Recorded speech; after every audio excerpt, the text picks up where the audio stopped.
Senhor nosso Deus, nosso Pai Celestial, graça seja dada ao Teu santo nome, Senhor.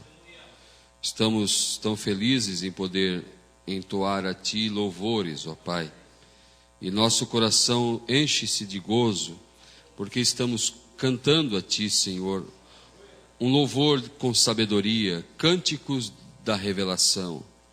Estamos Te adorando com entendimento, Pai. Obrigado, Senhor, por ter mostrado essas coisas para nós. Eu peço nesse momento que o Senhor me abençoe, perdoa minhas falhas e me ajude a falar da Tua palavra, Senhor, de uma forma firme, de uma forma segura, Senhor, e que eu não venha, Pai, vacilar meu pé em nenhum momento, mas que minhas palavras sejam direcionadas por Ti e ungidas por Teu Espírito Santo. No nome de Jesus Cristo. Amém. Amém. Nós vamos ler duas escrituras. Apocalipse 2, primeiramente, e depois Apocalipse 17. Apocalipse 2, versículos 20, 21 e 22. Mas tenho contra ti que toleras Jezabel, mulher que se diz profetiza, ensinar e enganar os meus servos, para que se prostituam e comam dos sacrifícios da idolatria. E dei-lhe tempo para que se arrependesse da sua prostituição, e não se arrependeu. Eis que a porei numa cama, e sobre os que adulteram com ela virá grande tribulação, se não se arrependerem das suas obras.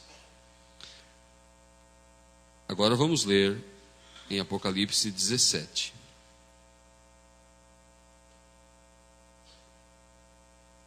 Versículos do 1 ao 6. E veio um dos 7 anjos que tinham as 7 taças, e falou comigo, dizendo-me: Vem, mostrar-te-ei a condenação da grande prostituta, que está assentada sobre muitas águas, com a qual se prostituíram os reis da terra, e os que habitam na terra se embebedaram com vinho da sua prostituição. E levou-me em espírito a um deserto, e vi uma mulher assentada sobre uma besta de cor de escarlata, que estava cheia de nomes de blasfêmia, e tinha 7 cabeças e 10 chifres. E a mulher estava vestida de púrpura e de escarlata, e adornada com ouro e pedras preciosas e pérolas. E tinha na sua mão um cálice de ouro, cheio das abominações e da imundícia da sua prostituição. E na sua testa estava escrito o nome Mistério, a grande Babilônia, a mãe das prostituições e abominações da terra. E vi que a mulher estava embriagada do sangue dos santos e do sangue das testemunhas de Jesus. E vendo-a eu, maravilhei-me com grande admiração. Até aqui. A primeira escritura é uma advertência, dizendo a esta mulher, Jezabel, que se diz profetiza, é uma igreja, e que ensinou os servos de Deus a se prostituírem e comerem os sacrifícios da sua idolatria. Mas mesmo assim, Deus deu-lhe um tempo para que se arrependesse da sua prostituição, e não se arrependeu. Visto que não se arrependeu, aqui está registrado a sua destruição, o juízo que cai sobre ela. Ela que Deus deu um tempo e não se arrependeu. Ela que é a mãe das prostituições, porque gerou filhas também prostitutas, que prostituíram a palavra de Deus. Uma igreja que gerou outras igrejas, que saíram e continuaram com as mesmas práticas da velha mãe prostituta. Então aqui está registrado a sua destruição, o seu juízo, em Apocalipse 17 e 18. Podem se assentar. Eu quero dar um título para esta palavra desta noite: não há mais misericórdia para ela. Domingo passado, dia 17, pela manhã, domingo passado, o Papa Francisco pregou o seu sermão pela primeira vez na Praça do Vaticano. E pregando o seu sermão no dia 17, me chamou a atenção a data, ele pega o seu tema para falar da mulher adúltera que foi perdoada e salva da morte. Aquela mulher que foi pega no ato de adultério, mas Jesus interviu e disse: quem não tem pecado, atire a primeira pedra. E os seus acusadores saíram e Jesus disse: onde estão teus acusadores, mulher?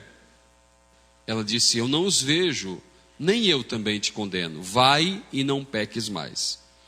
Domingo passado, no dia 17, o primeiro sermão que o Papa eleito entrega para seu grande rebanho, para seus fiéis, ele fala de uma mulher adúltera, de uma mulher prostituta. E ele fala do perdão. E ele começa a dizer que quando Jesus falou com aquela mulher, não saiu nenhuma palavra de condenação para ela, o que é verdade. Quando Jesus falou com aquela mulher prostituta, dizia ele em seu sermão, somente saiu palavras de misericórdia. Então ele começa a falar na longanimidade de Deus, que Deus não se cansa em perdoar. Até mesmo disse: somos nós que nos cansamos de pedir perdão. Deus nunca se cansa de perdoar. Isto é verdade, porém é só parte da verdade. E ele, no final do seu sermão, ele citou Isaías capítulo 1, que diz: ainda que seus pecados sejam vermelhos como o carmesim, se tornarão brancos como a branca lã.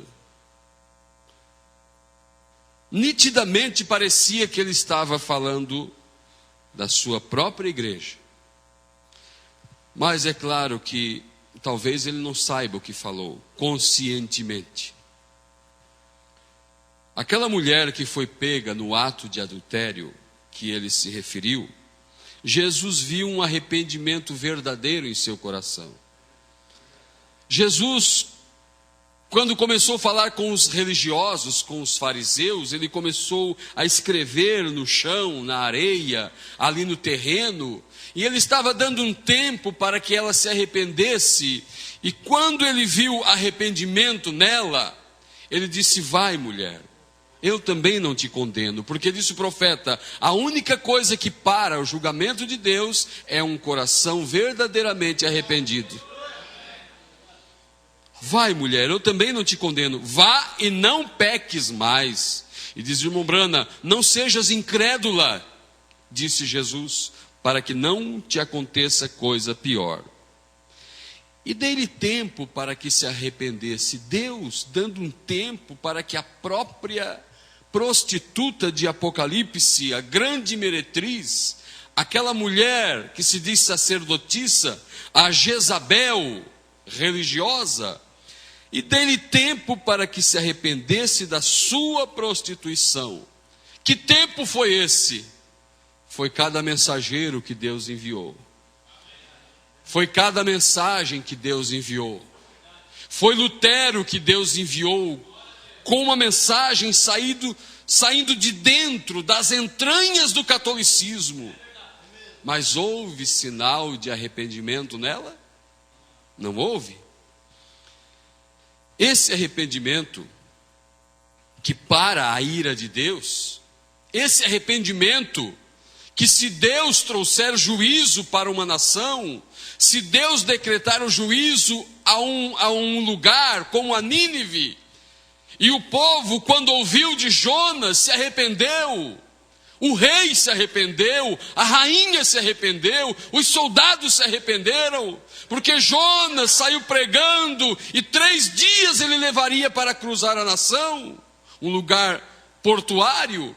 E quando no caminho de um dia ele pregava a mensagem de arrependimento e de juízo, o que Deus disse para Jonas: eu vou destruir Nínive. Vai lá e mostra para eles o pecado deles.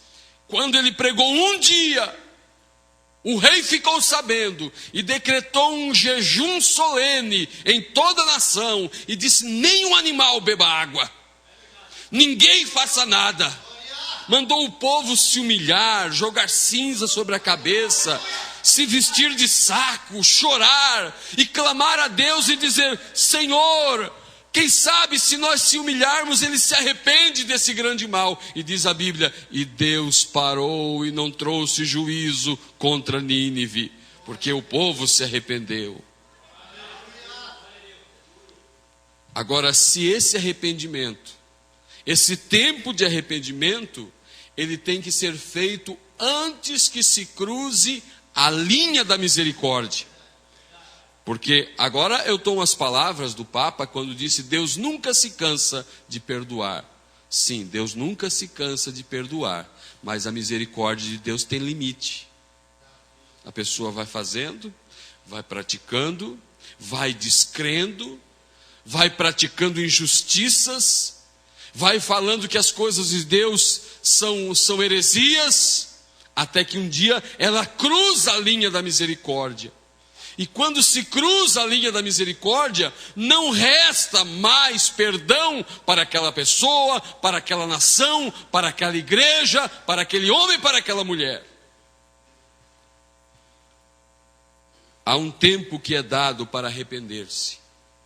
E isso é a misericórdia de Deus.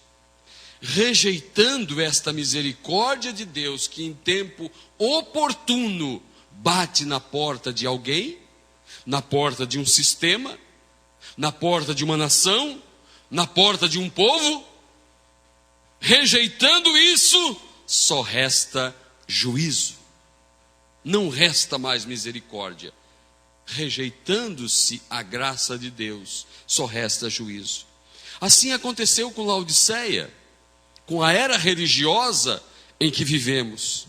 Deus enviou um profeta para ela. Deus enviou um mensageiro para Laodiceia, não enviou?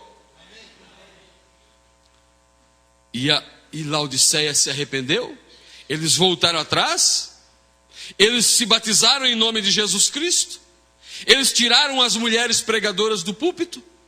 Eles realmente creram que Deus não é três pessoas, que Deus é uma pessoa só, com três manifestações? Realmente eles vieram a praticar a ceia da forma apostólica? Realmente eles vieram a crer que Deus enviou Malaquias 4, um profeta nesse tempo? Não creram, rejeitaram, rejeitando a graça estendida a Deus ou de Deus, só resta juízo, só resta desgraça.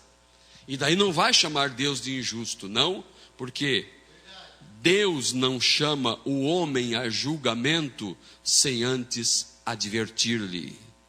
Deus nunca, até para a prostituta, e dei-lhe tempo para que se arrependesse.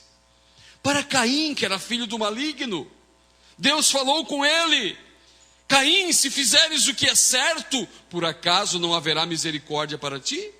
Vai e faça o correto, faça o que é verdadeiro. Mas o mal já tinha se aninhado em seu coração, e ele foi e praticou aquilo que já estava estabelecido ali dentro. Jesus chamou Judas de amigo. Vai, amigo, o que tens a fazer, faça logo. Ele deveria parar diante daquela palavra. Me chamou de amigo, me chamou de companheiro, mas o mal já estava aninhado ali dentro. Ele já havia dado lugar para a maldade e não aceitou a misericórdia. A única misericórdia que resta hoje na terra, a única misericórdia que resta é para aqueles que saíram dos sistemas, para aqueles que ouviram aquela voz: sai dela, povo meu. Para que não incorra nas suas pragas, para que não sejas participante de seus pecados, para que não incorra em suas pragas, em seus flagelos. De nada adianta dizer eu aceito, eu me arrependo e ficar na mesma prática. Por isso, para a mulher, não resta mais misericórdia, somente juízo. Para esta mulher, a mulher prostituta de Apocalipse 17, que é a Igreja Católica Romana. E ela gerou filhas, que são as denominações. Porque aqui diz que a mulher estava sentada sobre uma besta de cor de escarlata, que estava cheia de nomes de blasfêmias, nomes de denominações. Durante as eras, irmãos, a longanimidade de Deus intercedeu pelos erros da igreja. Lutero não tinha uma palavra perfeita. Lutero não estava em perfeição. Não, Lutero somente viu uma coisa. Estou falando de Martinho Lutero, há 500 anos atrás, na era de Sardes, quando ele saiu do catolicismo. Ele não conseguiu nem se libertar da Trindade, que foi criada pela Igreja Católica Romana no ano 325. Ele não conseguiu parar de batizar crianças. Ele continuou crendo nessas coisas. Porém, ele tinha somente uma pequena luz. E aquela pequena luz era a parcela de misericórdia de Deus para aquele tempo. O justo viverá da fé. Foi o braço de misericórdia de Deus enviado à terra. E todo aquele que abandonava os ídolos, abandonava as romarias, abandonava as velas, abandonava as indulgências, abandonava a mariolatria, abandonava os rosários, todos aqueles que abandonavam essas coisas e deixavam de crer no santo homem de Roma, e deixavam de crer que ele tem condições de perdoar pecados, e deixavam de crer que ele é o vigário, o filho de Deus na terra. Quando eles abandonavam isso e criam que o justo vive é da fé, eles alcançaram misericórdia. Eles continuaram batizando nos títulos. Eles continuaram batizando por aspersão as criancinhas. Eles continuaram bebendo cerveja. Mas era a porção de misericórdia, a parcela de misericórdia que Deus enviou para eles. E havia uma intercessão para eles, lá atrás do véu. Porque o juízo de Deus cairia sobre eles, porque eles estavam errados. Mas houve uma intercessão para eles. Porque o Cordeiro, quando subiu ao céu, assentou-se no ofício de Filho de Deus, o ofício do Deus invisível. E ele, no ofício de Filho de Deus, esteve com a igreja, dando sonhos, revelações, interpretações, consolando, trazendo justificação no tempo de Lutero, trazendo santificação no tempo de Wesley. Era o ministério do Filho de Deus. Por isso, quando ele subiu ao céu, ele subiu com um novo nome. Ele deixou o ofício de filho do homem que esteve na terra e ele mudou de dispensação. E ele operou por 7 eras no ofício de Filho de Deus. E no ofício de Filho de Deus, ninguém o viu. Porque era o Deus invisível. Ele se assentou no trono do Pai. Mas o Rembrandt diz, aquele não era seu trono, era o trono do Pai. O trono de Jesus, o assento de Jesus, a maneira, trono é domínio. A maneira dele trabalhar não era como ele esteve durante as eras. Um Deus sobre o povo, Jesus Cristo na forma de Espírito Santo, somente guiando através dos dons, e com uma pequena luz, Lutero, como um homem com uma vela, com um lampião em uma noite escura, guiando o povo. Assim foi a era da justificação, a era de Lutero. Uma pequena parcela, ou somente uma parcela de misericórdia estendida à terra, o suficiente para eles caminharem naquela hora escura. Mas hoje é dia de rapto. Hoje veio a plenitude. Aleluia. O Cordeiro, Jesus Cristo, estava atrás do véu intercedendo por eles. Porque lá no Velho Testamento, o sumo sacerdote entrava uma vez por ano atrás do véu, levando sangue de um animalzinho, o sangue de um animal inocente, um animal sem mancha, sem mácula, um animal perfeito para aquela ocasião. E o sumo sacerdote pegava o sangue, um sangue alheio, e ele entrava atrás do véu sozinho, tremendo e temendo. Porque se ele estivesse com a sua vida irregular, ele morreria ali atrás. E ele apresentava primeiramente sacrifício por ele mesmo, porque ele era o primeiro necessitado. E ele ia lá sobre o propiciatório, que era um altar, uma chapa de ouro, mais ou menos desse tamanho e dessa largura. E havia 2 querubins sobre aquela chapa, a tampa do propiciatório, e ele pegava aquele sangue e ele aspergia 7 vezes, não era nem 6 e nem 8, era 7 vezes. Deus estava mostrando algo ali, que mesmo que a igreja entrasse em incredulidade, mesmo que a igreja entrasse em ignorância, haveria 7 manchas, 7 listas de sangue, 7 eras. Deus dispensaria a sua misericórdia para o seu povo. Uma lista para Éfeso, Esmirna, Pérgamo, Tiatira, Sardes, Filadélfia, Laodiceia. Porque nós não somos os laodiceanos. Os laodiceanos começaram em 1906 com o movimento pentecostal na Rua Azusa, com William Seymour, o pastor, lá em Los Angeles, na Califórnia. Eles foram os laodiceanos. A eles foi enviado um profeta, a última mancha de sangue, a última parcela de misericórdia de Deus enviado à terra. Mas isso foi rejeitado. Agora, como não há uma era futura, porque quando se rejeitava o movimento de Deus lá atrás, Deus levantava um outro mensageiro, um outro mover de Deus. Agora não existe um 8º movimento.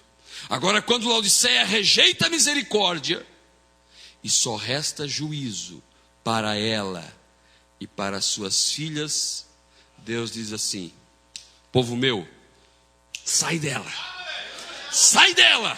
para que não sejas participante de seus pecados, e para que não incorra em seus flagelos, em sua destruição. E nós ouvimos isso.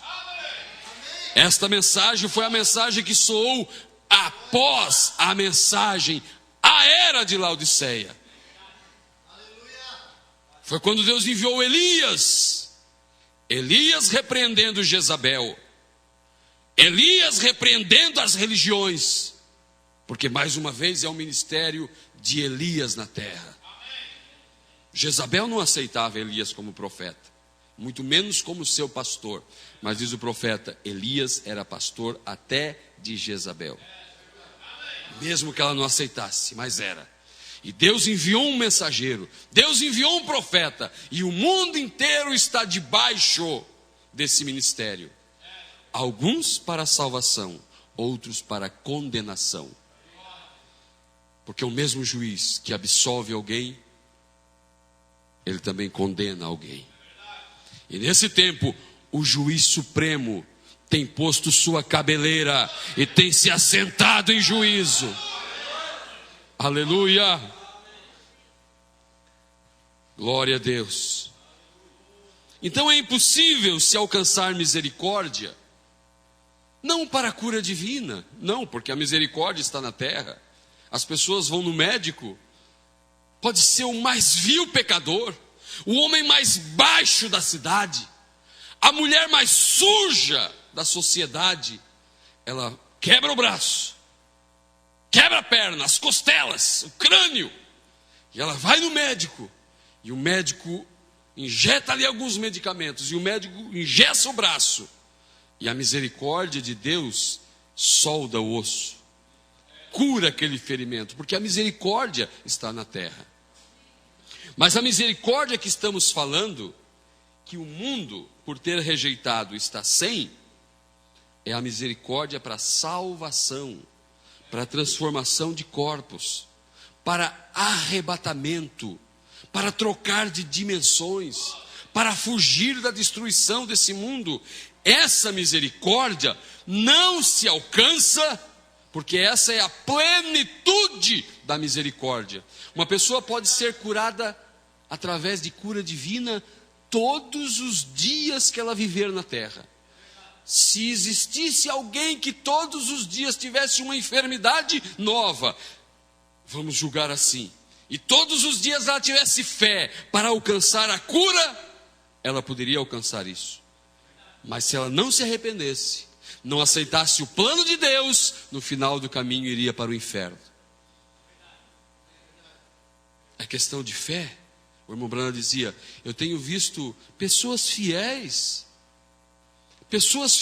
a Deus, crentes verdadeiros, vacilarem em alcançar a cura.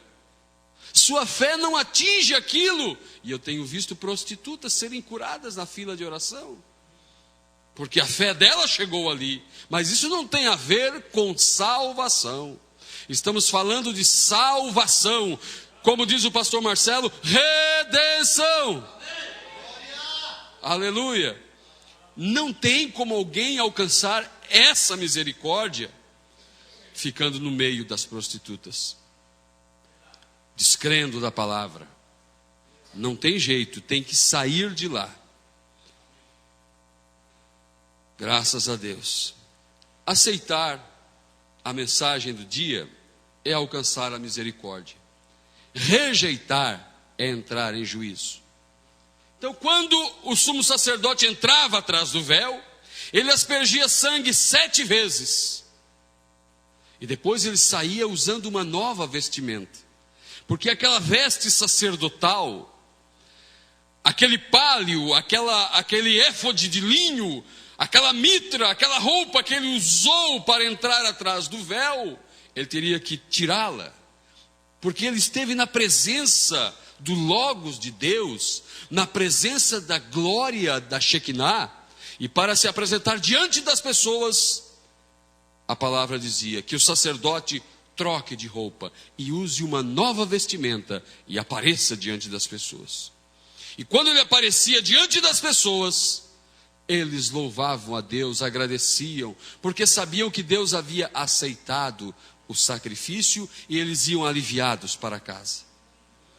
Agora Jesus Cristo entrou atrás do véu, e no ofício de Filho de Deus, ele tem estado durante 7 eras, intercedendo pela ignorância do povo, assim como o sumo sacerdote fazia atrás do véu, intercedendo pelo pecado de toda a nação, e em primeiro lugar pelo dele. Agora Jesus Cristo, como escreveu Paulo, ele é o nosso sumo sacerdote.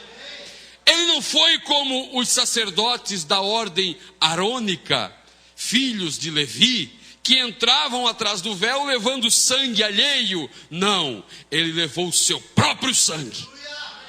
Ele era tanto a oferta como o ofertante. E ele intercedeu pela ignorância da igreja, pela falta de revelação da igreja, pelo pecado de seu povo na terra.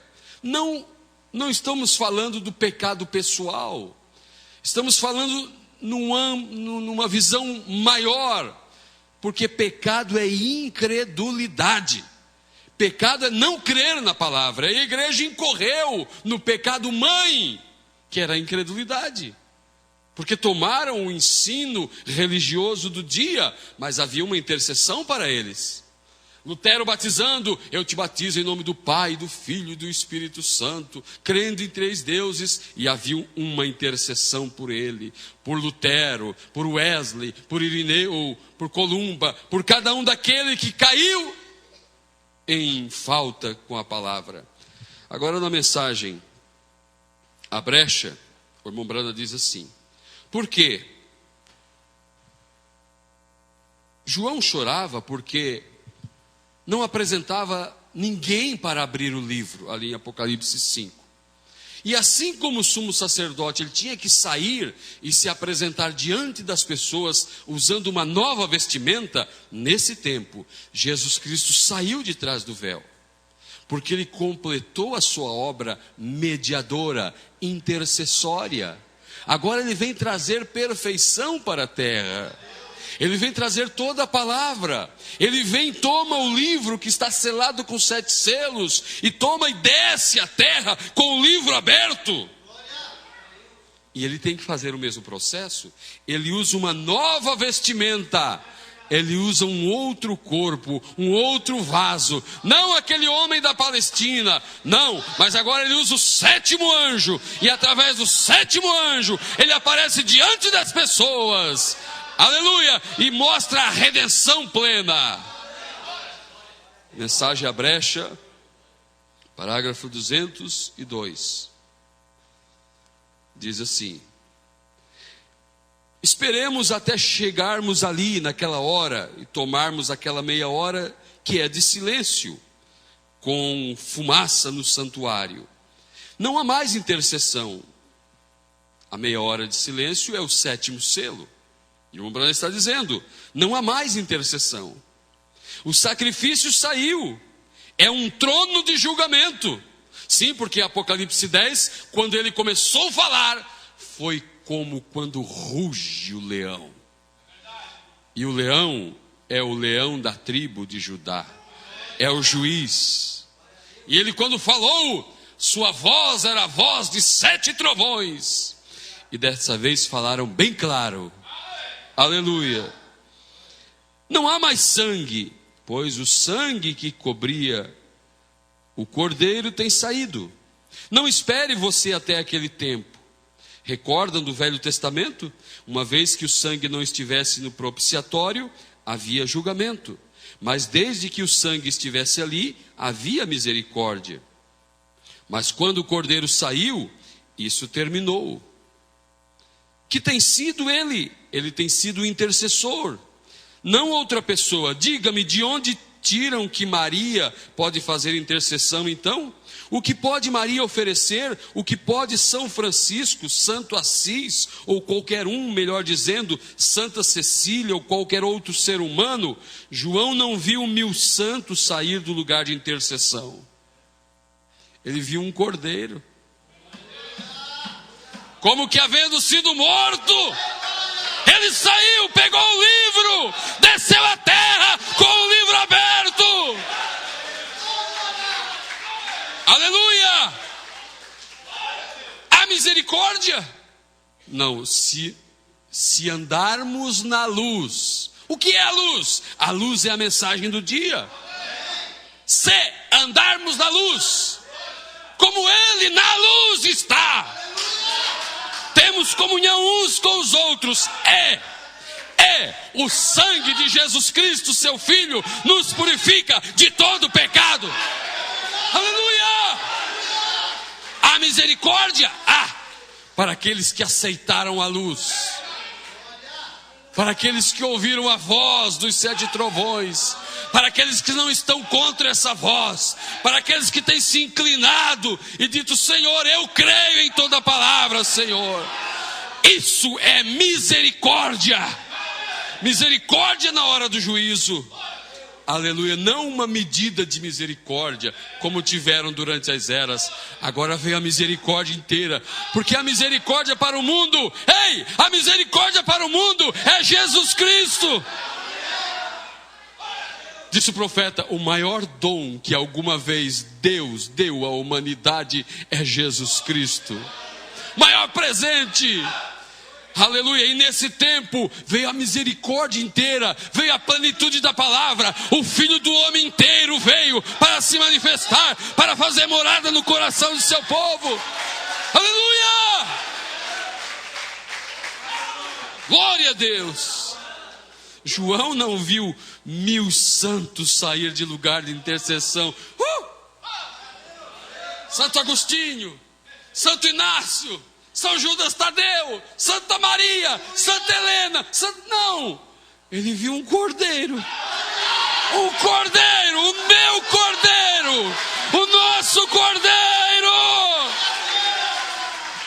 E quando ele saiu, ele veio dizendo: para nós que aceitemos um tipo de João inocente, inocente, inocente. Aí sim as pedras caem por terra. Aí as pedras do acusador, como aquela mulher que estava para ser apedrejada, aí as pedras começaram a cair. As pedras começaram a cair. E ele olhou para ela e disse: inocente. Aleluia, porque ela se rendeu diante dele. Ele viu um cordeiro que tinha sido morto, ensanguentado. Não importa quantos santos tenham sido mortos, todos eles eram devedores. Não, o Santo Paulo, o Santo Pedro, intercessor, rogai por nós, eles eram devedores. Foram santos porque viveram em santidade para Cristo, mas eram pecadores salvos pela graça. Não me importa. Todos eles, como o ladrão disse na cruz: nós temos pecado e devemos isto, mas este homem nada fez. Ele era o único homem que era digno. E aqui vem ele, do lugar de intercessão, porque o irmão Branham está pregando baseado em Apocalipse 5, o choro de João. Depois das eras, porque as eras terminam em Apocalipse 4. A última era, a era de Laodiceia, que jogou a palavra para fora. E ele aparece: eis que estou à porta e bato. Se alguém ouvir, começa a falar com indivíduos daí. A visão de João se muda e ele começa a ver as coisas que depois destas hão de acontecer. E ele começa a chorar, porque havia um livro, que era a Bíblia, selado com 7 selos.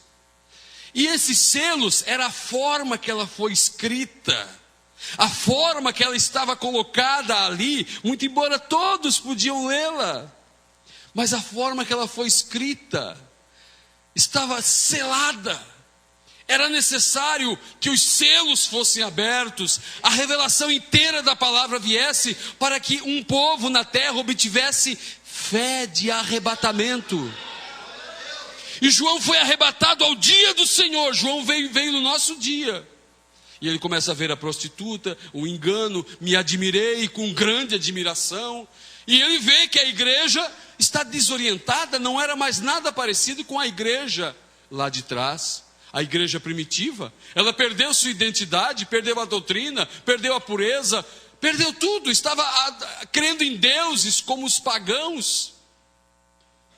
E João olhou isso na terra, e o livro selado, e não havia ninguém digno, nem na terra, nem debaixo da terra, nem no céu. Que situação! Por isso João começou a chorar. Por que ninguém no céu era digno? Porque um anjo não era digno. Porque a redenção, ela tinha que ser completada através de um parente. Deus não enviou um anjo para morrer numa cruz. Deus em espírito não morreria numa cruz. Um espírito não sangra. Por isso ele se fez homem, um parente nosso. E Jesus não é um homem que começa um serviço e passa para outro fazer. Ele é homem de compromisso. Eu vou cumprir isso, eu vou terminar essa obra. Aquele que iniciou a boa obra, ele a completará. Aleluia! E João começa a chorar, porque não havia ninguém digno, nem Deus era digno, um anjo não era digno, Deus não era digno, porque Deus é espírito que enche os céus e a terra. Para ele cumprir isso, ele tinha que se fazer homem de novo. Nascer de uma virgem não haveria necessidade, porque não seria para carregar uma cruz, para um sacrifício, seria para executar um ministério na terra, o ministério de filho do homem. Porque Jesus deixou a promessa: quando o mundo estivesse como Sodoma, como Gomorra, o filho do homem se manifestaria mais uma vez. Ele viria justamente para revelar os segredos, abrir os selos. Então João começa a chorar. Um anjo não era digno, muito embora nunca pecou. Mas um anjo não é um parente nosso. Um anjo é um ser adorador. Tinha que ser um parente, tinha que ser um homem. E não havia na terra um homem digno, porque todos pecaram. debaixo da terra, entre os santos que morreram, Moisés, Daniel, nenhum deles servia. Mas João estava chorando. Disse: não chores, João. Disse o ancião: não chores, João. E aqui vem o leão. Ele foi o único que prevaleceu. Quando ele olhou, eis que vinha um cordeiro ensanguentado que tinha sido imolado. Veja, ele é tanto leão como cordeiro. Qualquer coisa que tenha sido morta está cheia de sangue, vocês sabem, sido morta. Seu pescoço tem sido cortado ou algo, está cheio de sangue. E aqui vem o cordeiro imolado. E ele veio, o quê? Para fazer sua reivindicação sobre sua redenção. Ele pagou o preço e agora ele vem requerer. Amém? Não sente você o desejo de se distanciar um pouco em um canto e se assentar e chorar um pouquinho? Aqui vem um cordeiro ainda ensanguentado. Não havia nada lá, todas as celebridades estavam ao redor, mas não havia nenhum deles que pudesse fazê-lo. Então aqui vem o cordeiro. Agora, seus dias de intercessórios haviam terminados, ou terminado os dias de mediação. Ele já havia concluído o tempo de ficar intercedendo, porque agora ele traria a revelação, ele traria a plenitude da palavra, ele traria a perfeição para que a igreja fosse limpa pela lavagem da água da palavra. Por isso seus dias de intercessão terminaram, os dias de mediação. E ele sai para quê? 210. Ele sai para fazer sua reclamação. Oh, que coisa! Sai para reclamar.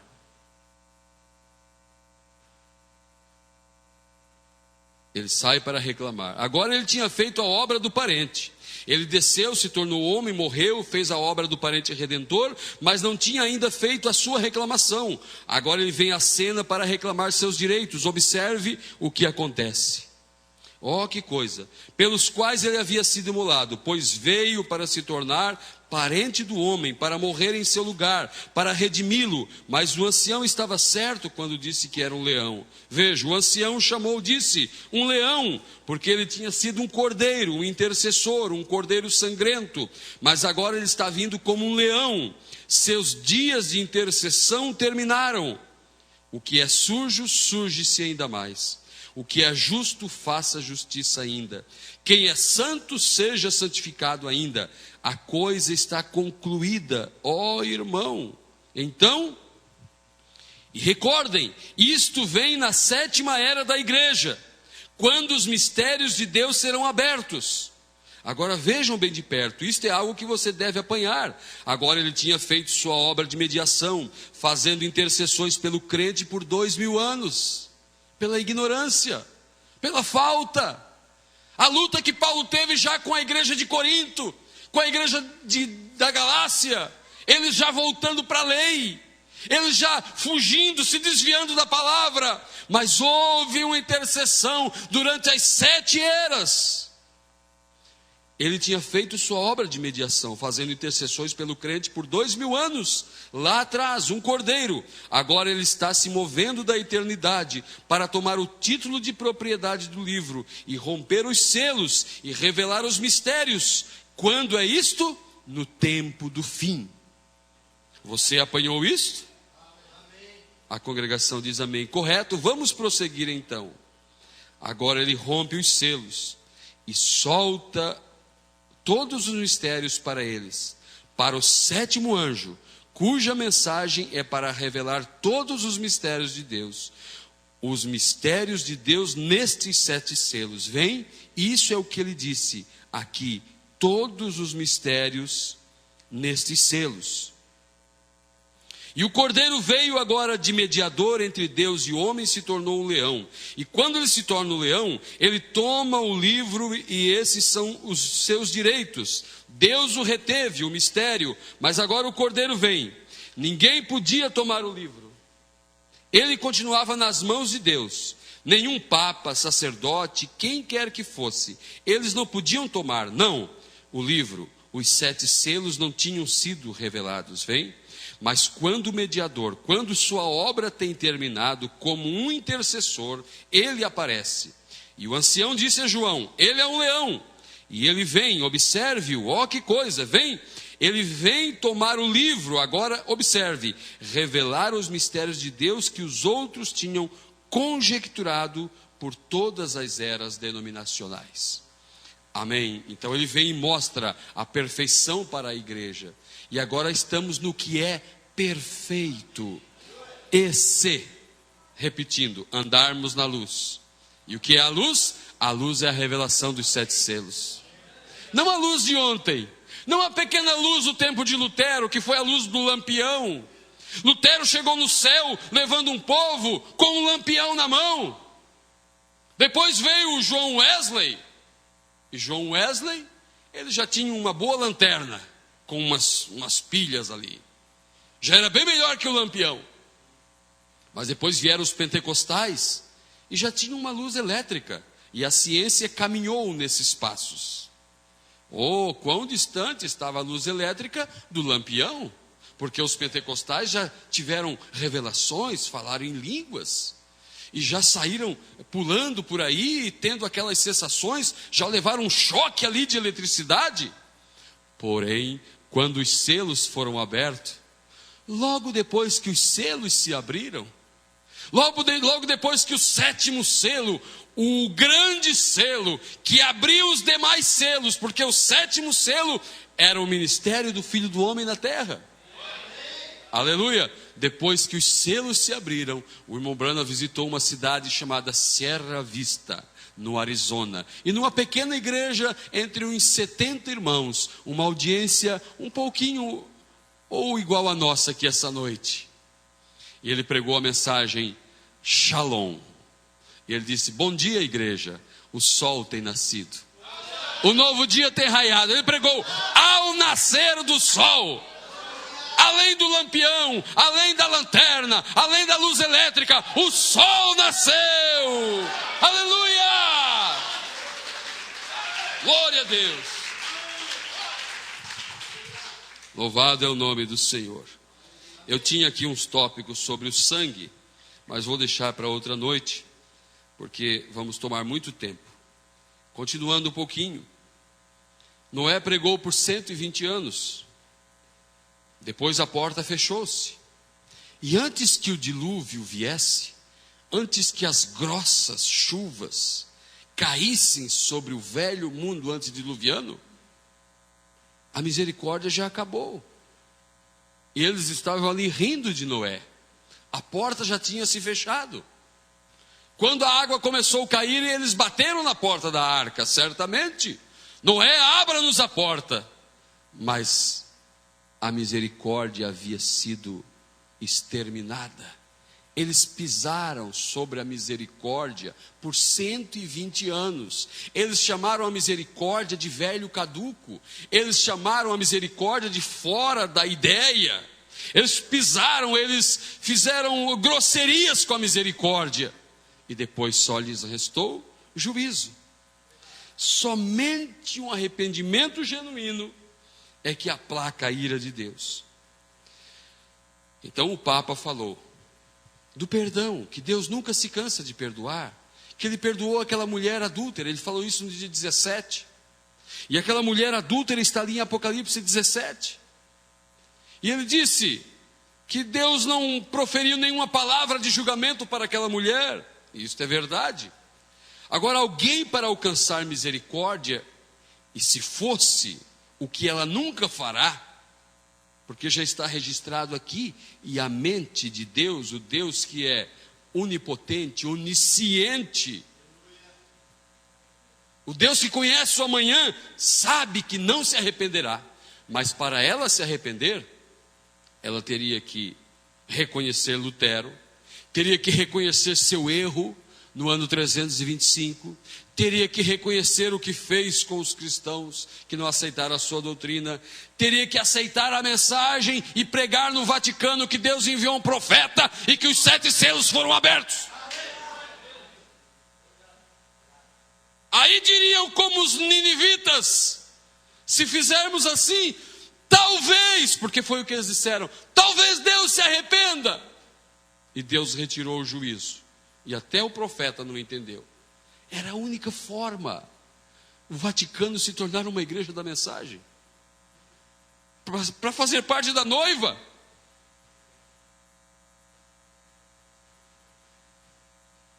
Mas eles se arrependem de suas maldades? Ou, como diz a Bíblia, quanto a ela, glorificou-se em seus deleites, foi-lhe outro tanto de tormento dado e pranto, porque diz em seu coração: estou assentada como rainha e não sou viúva e não verei o pranto. É o que a Bíblia diz em Apocalipse 18. Mas o profeta de Deus já anunciou: a Rússia, que aceitará o pacto mundial, que aceitará a união de nações, que aceitará a união de igrejas, o concílio, porque todas as nações aceitarão, e terão a marca da besta na testa, no entendimento, e terão a marca da besta na mão, porque aceitarão o concílio, e terão o nome do homem em seus corações, em sua mão, em sua mente. A Rússia aceitará também os comunistas, mas a Rússia romperá o pacto, disse o profeta. E isto é assim, diz o Senhor: a Rússia lançará uma bomba atômica sobre o Vaticano. Sim, na mensagem advertência depois juízo, no parágrafo 109, o profeta nos fala assim: um profeta prevê as coisas que vêm a longa distância. Ele vê a taça da ira de Deus cheia antes que ela esteja completamente cheia. Vem? Ele pode dizer: assim diz o Senhor, Deus destruirá essa cidade, exceto se vocês se arrependerem. Por quê? Ele é uma águia, ele vai mais além, ele vê muito longe, ele olha muito distante e vê essa taça da ira despejada. A isso é que o profeta olha. Ele não está olhando o que está sucedendo aqui. A sétima visão do profeta, em 1933. E ele diz nessa mensagem: esta nação, os Estados Unidos da América, virará somente crateras. Porque eu vi isso em 1933. Ele disse: houve uma grande explosão, e eu olhei, e eram os Estados Unidos só em escombros. Você pode tomar um avião e ir nos Estados Unidos e não há nada disso lá. As cidades são super limpas, ricas, palácios, grandes prédios, arranha-céus, megapetrópolis. Mas a boca de Deus já falou, porque um profeta é a boca de Deus na terra. Quando Amós desceu em Samaria, e diz o profeta, e sua careca brilhava no sol, e ele amiudou seus olhos olhando para a cidade, e ele começou a proferir a destruição daquelas cidades, e de Israel inteiro. Levou 50 anos para aquilo acontecer, mas o profeta olhava para a cidade já destruída, porque ele via a taça da ira de Deus cheia antes que estivesse. E o profeta disse nessa mensagem: vai acontecer, eu vi isso, é assim diz o Senhor. Como também disse: a Rússia lançará uma bomba sobre o Vaticano. Ele dizia nos anos 60, irmãos, quando a Rússia era uma potência e metia medo nos Estados Unidos, porque depois da Segunda Guerra Mundial começou uma disputa uma queda de braço, uma disputa de força entre os Estados Unidos e a Rússia, para ver qual era a maior potência mundial. E eles se envolveram logo depois do final da Segunda Guerra, nessa disputa, e aconteceu a chamada Guerra Fria. Um fazia uma bomba, uma arma, e demonstrava aquilo para o mundo, e o outro fazia uma maior. Um roubava o cientista um do outro e colocava homens infiltrados em um lado e em outro lado, disputando os avanços científicos. E muitas vezes, como eu preguei ontem em Lauro Miller, por pouco, por um triz, não aconteceu a Terceira Guerra Mundial. Por que nunca aconteceu? Porque revolta para isso houve. E hoje eles liberam os arquivos secretos e eles mostram nos documentários, e nós temos acesso a isso na internet. Quantas vezes o mundo, sem saber, esteve ali para vivenciar uma terceira guerra, e não seria uma guerra de fuzil, de metralhadora, seria guerra atômica. Porque no final da Grande Guerra Mundial, a segunda, os Estados Unidos demonstrou o seu poder, o seu grande poder bélico, quando lançou 2 bombas sobre o Japão. Quando destruiu aquelas cidades, Hiroshima e Nagasaki, dizendo para o mundo: veja a nossa força. O que era aquilo? Era a besta da terra, mostrando o seu poder. Agora, por muito tempo, nos anos 60, eles estiveram nessa disputa, nessa guerra de nervos, chamada Guerra Fria. E quando isso acontecia, quando o comunismo avançava nos países, inclusive o Brasil esteve ali para se tornar um país comunista, quando a ditadura tomou o controle da nação. Agora, por que a Terceira Guerra nunca aconteceu? Por que eles nunca chegaram a lançar uma bombazinha sequer, um contra o outro? Porque existem 3 ais ali na Bíblia. E o primeiro ai foi a Primeira Guerra Mundial. O segundo ai, a Segunda Guerra Mundial. E o primeiro e o segundo ai estão registrados em Apocalipse 9. E o terceiro ai, que é a Terceira Guerra Mundial, que acontecerá, e a noiva não estará mais aqui, porque ela será levada ao lar. O terceiro ai está em Apocalipse 11. Um ai em Apocalipse 9. Outro ai em Apocalipse 9. O capítulo se divide nos 2 ais, Primeira e Segunda Guerra. A terceira, que é o terceiro ai, que tem a ver com a 7ª trombeta, a terceira está em Apocalipse 11. Entre a 6ª e a 7ª trombeta está Apocalipse 10. Jesus Cristo, o nosso Cordeiro, o nosso esposo descendo à terra para livrar a sua esposa. Ele não vai deixar isso acontecer e deixar ela aqui. Ele leva ela ao lar. Aleluia. Agora veja, o profeta olha isso muito longe, vê essa taça da ira despejada. A isso é o que o profeta olha. Ele não está olhando o que está sucedendo aqui. Ele está olhando mais além. Ele está dizendo: está chegando.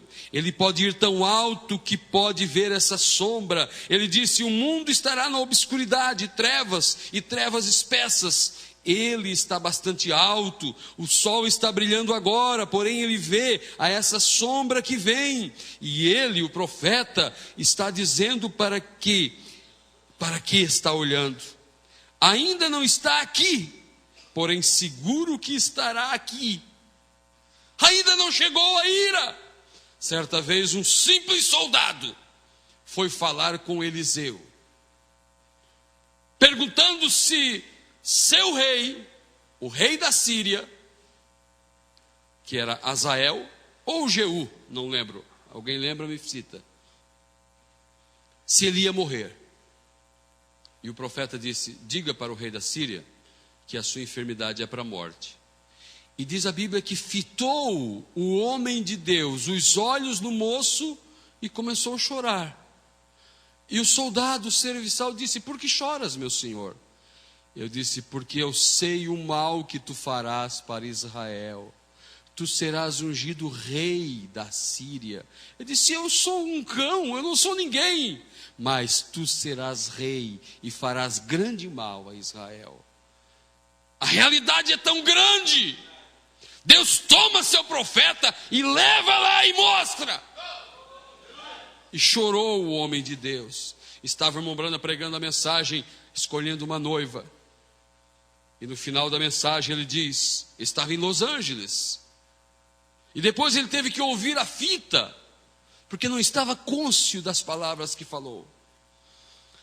E ele está falando: ó Cafarnaum, disse Jesus, Tu que tens exaltado até os céus, até o inferno serás baixada. Falando de uma cidade que Jesus proferiu o juízo, Cafarnaum. Porque se as grandes maravilhas fossem feitas em ti, as grandes maravilhas feitas em ti houvessem sido feitas em Sodoma e Gomorra, disse Jesus, em Cafarnaum, haveriam permanecido até esse dia. E Sodoma e Gomorra jazem no profundo do mar Morto, e Cafarnaum hoje está no fundo do mar. Tu, cidade, que reclama ser a cidade dos anjos, ato contínuo. Falou o que aconteceu lá no passado, quando o Filho do Homem estava na Palestina e proferiu juízo contra uma cidade. Quando o Filho do Homem visitou Abraão em carne humana, quando o Elohim visitou Abraão em carne humana, lá na tenda, ele proferiu destruição a Sodoma. Quando o Filho do Homem esteve aqui há 2000 anos atrás, ele proferiu destruição a Cafarnaum. E agora o Filho do Homem está na terra mais uma vez.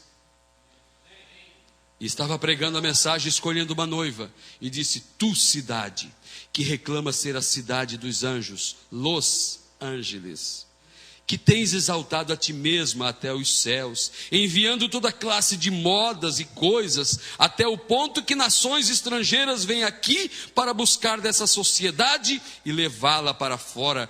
E com tuas finas igrejas e teus campanários, tuas torres e tudo demais, recorde Los Angeles, um dia estarás afundada no profundo do mar. Tu tens uma gigantesca cavidade debaixo de ti, agora mesmo, 1965. Agora mesmo, a ira de Deus está em erupção debaixo de ti. Quanto tempo mais ele manterá essa faixa de terra pendurada? Quando esse oceano dali afora, a 1 milha de profundidade, se deslizar até o mar Salton, será pior do que nos últimos dias de Pompeia. Arrepende-te, Los Angeles! Arrependam-se o resto de vocês e tornem-se a Deus. A hora de sua ira está sobre a terra. Fujam enquanto há tempo para fugir e entre em Cristo.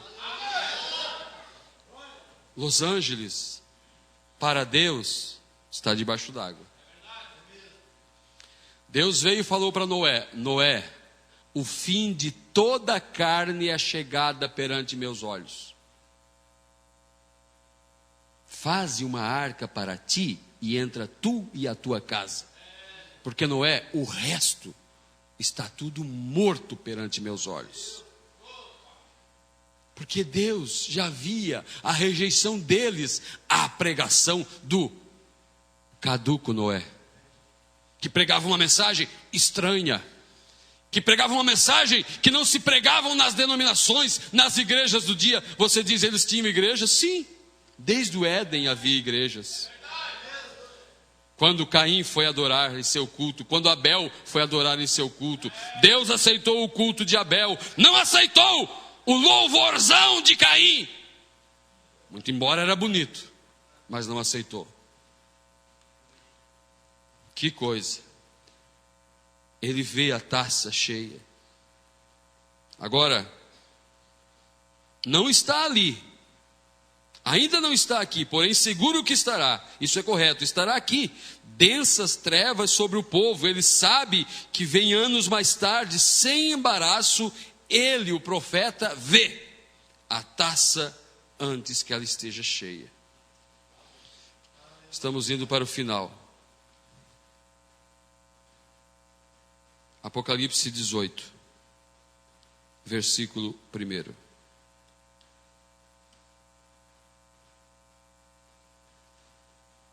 Vamos ver o que acontece com essa mulher.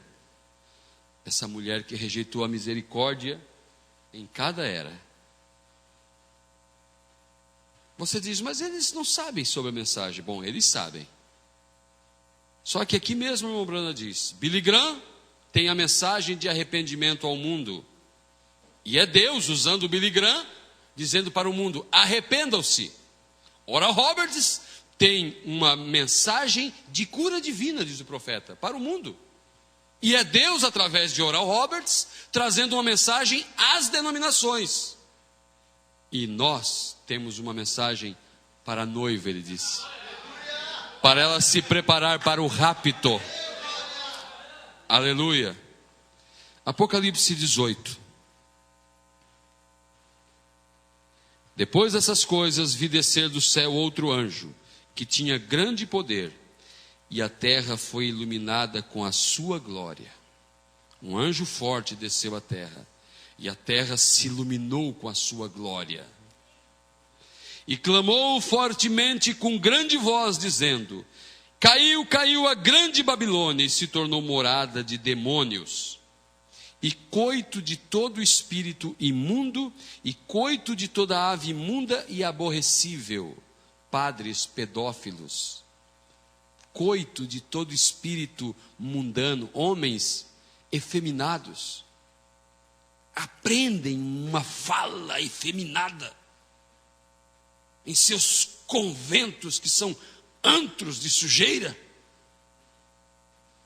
se tornou morada de toda ave imunda, desprezível, porque todas as nações beberam do vinho da ira da sua prostituição, da sua doutrina. Vinho é doutrina, disse Jesus, para eles não provarem do fermento dos fariseus. Eles entenderam que era do pão que algum fariseu fabricava em alguma padaria. Não, eu estou falando da doutrina. E vinho é doutrina, é ensino. Porque todas as nações beberam do vinho da ira da sua prostituição, e os reis da terra se prostituíram com ela. Olha na história o que aconteceu. O que está acontecendo. Os reis da terra, que agora não tem mais títulos de reis, somente em alguns países, mas os grandes presidentes, todos, um a um, rendendo-lhe honra. E os reis da terra se prostituíram com ela, e os mercadores da terra se enriqueceram com a abundância de suas delícias. E ouvi outra voz do céu que dizia: Sai dela, povo meu, para que não sejas participante dos seus pecados e para que não incorra nas suas pragas. Porque já os seus pecados se acumularam até o céu, e Deus se lembrou das iniquidades dela. Ah, Deus não cansa de perdoar, é verdade. Só que a misericórdia de Deus tem limite. E aqui diz que Deus lembrou e Deus se cansou, porque as suas iniquidades chegaram até os céus. Tornar-lhe a dar como ela vos tem dado, e retribuir-lhe em dobro conforme as suas obras, o quanto ela matou de cristãos e de inocentes. No cálice em que vos deu de beber, dai-lhe a ela em dobro. Quanto ela se glorificou e em delícias esteve, foi-lhe outro tanto de tormento e pranto, porque diz em seu coração: Estou assentada como rainha, não sou viúva e não verei o pranto. Portanto, num dia virão as suas pragas, a morte e o pranto e a fome, e será queimada no fogo atômico, porque é forte o Senhor Deus que a julga. E os reis da terra que se prostituíram com ela e viveram em delícias, a chorarão, e sobre ela prantearão quando virem a fumaça do seu incêndio. Estando de longe, sim, de longe, porque é fogo atômico, os satélites mostrarão.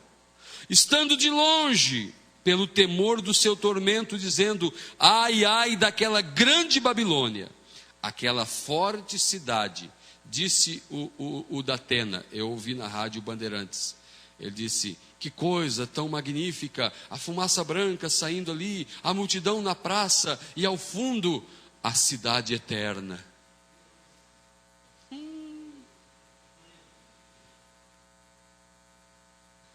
Estando de longe, dizendo: ai, ai daquela grande cidade, Babilônia, aquela forte cidade, pois numa hora veio o seu juízo, e sobre ela choram e lamentam os mercadores da terra, porque ninguém mais compra as suas mercadorias, mercadorias de ouro e de prata, e de pedras preciosas, e de pérolas, e de linho fino, e de púrpura, e de seda, e de escarlata, e toda madeira odorífera, e todo vaso de marfim, e todo vaso de madeira preciosíssima, de bronze, de ferro, de mármore.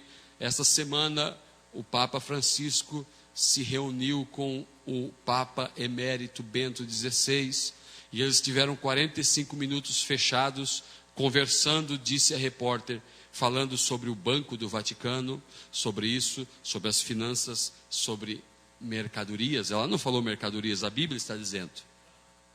Sobre seus negócios, sobre domínio. Versículo 13. E cinamomo, e amomo, e perfume, e mirra, tudo que ela obtém lucros, e os outros com ela, e incenso, e vinho, e azeite, e flor de farinha, e trigo, e cavalgaduras, e ovelhas, e mercadorias de cavalos, e de carros. Não, pastor, isso aí é outra coisa, deve ser a Rússia, deve ser a China, que vende muita mercadoria, esses 1,99 e tudo, a Coreia. Será que é? E mercadorias de cavalos, e de carros, e de corpos, e de almas de homens. Vamos fazer uma missa de 7º dia. Vamos dar tanto no tempo da Inquisição. Tantos de moedas de ouro liberta a alma de um ente querido do purgatório. E de almas de homens. E o fruto do desejo da tua alma foi-se de ti. E todas as coisas gostosas e excelentes se foram de ti. E não mais as acharás. Os mercadores destas coisas, que com elas se enriqueceram, estarão de longe pelo temor do seu tormento, chorando e lamentando. Eu estive vendo um documentário do Vaticano, e o documentário dizia que não existe multinacional na face da terra que não tenha inveja de algo como existe no Vaticano, de tão grande riqueza, fortuna, ouro, pompa. E a sua riqueza não está somente naquele quadrado, de trás daqueles muros, daquele pequeno país, o menor do mundo, mas está estendida no mundo inteiro sua riqueza. Se você for na internet, você vai ler o seguinte: o Vaticano possui ações em bancos na Inglaterra, na França, nos Estados Unidos, na Suíça, em toda a América. O Vaticano possui ações, é participante do lucro de empresas como Chevrolet, Fiat, GE, General Electric, empresas de aérea de aviação, empresas têxteis, empresas de telefonia, de ferro, cimento, imobiliária, cerveja. Possui o maior depósito de ouro do mundo. O Vaticano, a Igreja Católica, participa do lucro do PIB, do Produto Interno Bruto do Brasil, porque o Lula oficializou a Igreja Católica como a igreja oficial, a religião oficial no Brasil. Ela participa do lucro que cada trabalhador angaria para a nação. O maior latifundiário da terra, o maior possuidor de terras improdutivas da face da terra é o Vaticano. Por isso você vê a Bíblia falando de tudo isso, e de carros, e de perfumes, e de sedas, e de marfim, e de corpos e de almas de homens. Continuando, diz assim: e dizendo, versículo 16, os mercadores dessas coisas, versículo 15, que com elas se enriqueceram, estarão de longe pelo temor do seu tormento, chorando e lamentando, dizendo: ai, ai, daquela grande cidade, que estava vestida de linho fino, de púrpura, de escarlata, e adornada com ouro e pedras preciosas e pérolas, porque numa hora foram assoladas tantas riquezas. E todo piloto, e todo que navega em naus, e todo marinheiro, e todos os que negociam no mar, se puseram de longe, vendo a fumaça do seu incêndio, clamaram dizendo: que cidade é semelhante a esta grande cidade? E lançarão pó sobre suas cabeças. E clamaram chorando e lamentando, dizendo: ai, ai daquela grande cidade, na qual todos os que tinham naus no mar se enriqueceram em razão da sua opulência. Você diz que o Portugal não se enriqueceu, trazendo para solo brasileiro a bênção da igreja romana, ou seja, a maldição? E todo o ouro que eles levaram daqui, apoiados pela igreja? E todos os países como México, e todos os lugares que eles entraram, e os mercadores da terra se enriqueceram juntamente com eles?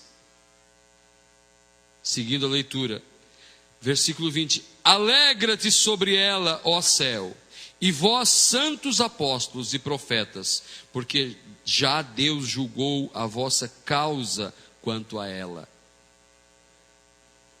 E um forte anjo levantou uma pedra, como uma grande mó, e lançou-a no mar, dizendo: com igual ímpeto será lançada Babilônia, aquela grande cidade, e não será jamais achada. Mas não ia ser destruída com fogo? Mas aqui diz que cai no mar, porque está falando de uma outra cidade, a outra Babilônia, Los Angeles.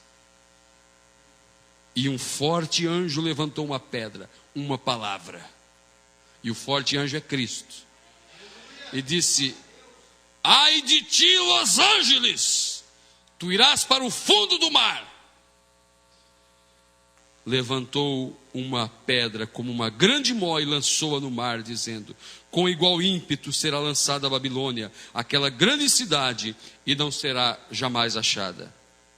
E em ti não se ouvirá mais a voz de arpistas, e de músicos, e de flauteiros, e de trombeteiros, e nenhum artífice de arte alguma.